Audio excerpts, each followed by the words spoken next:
жасанды интеллект автоматизациясы арқылы қалай айына 4 миллион теңге ақша табуға болады. Қазір сізге көрсетемін.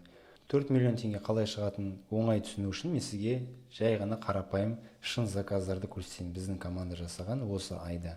Мынау менің Google формам, менің Инстаграмға өтсеңіз, сол жерде Google форма бар.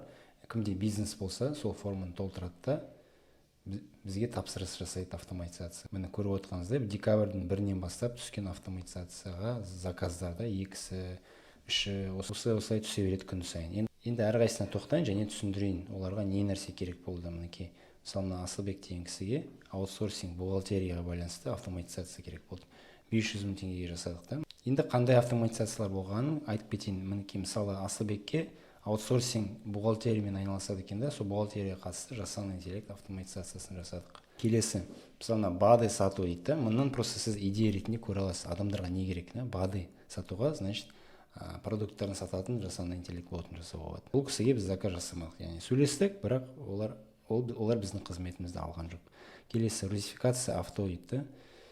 Өнер білім орталығы. Бұл кісілерге барлығына автоматизация керек. ТНТ-ға дайындайтын образовательный центрда, мысалы балалар спорт клубы, строительство 300 мыңға жасадық. Білім орталығы да олимпиадаға дайындайды екен, 400 мың теңге. Обычный бот, бірақ өздерінің готовый сайттарымен интеграция болды.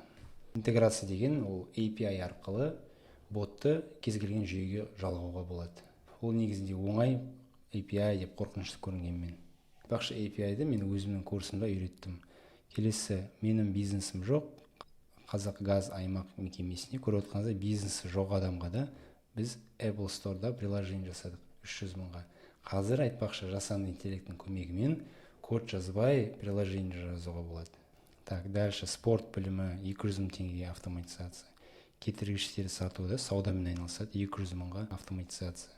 Путешествие 600 мың теңге. Касси магазин тоже 500 мың. Менің алдыңғы видеоларым қараңыз, сол жерде Каспиге қалай автоматизация жасауға болатынын көрсеттім. Мына кісіге 500 мыңға жасап бастадық, но бірақ бірінші этапы да. Келесі этаптар бар еще. Но уже ары қарай январьда уже мына заказды алып қойдық бірінші.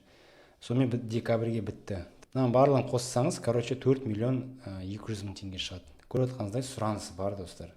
Жасанды интеллект автоматизациясы өте өзекті және автоматизацияны код жазбай жасауға болады. Оған IT білімнің қажет жоқ.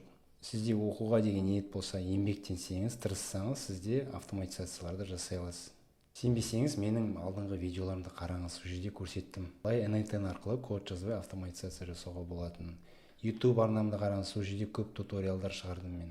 Келесі видеода көріскенше сау болыңыз.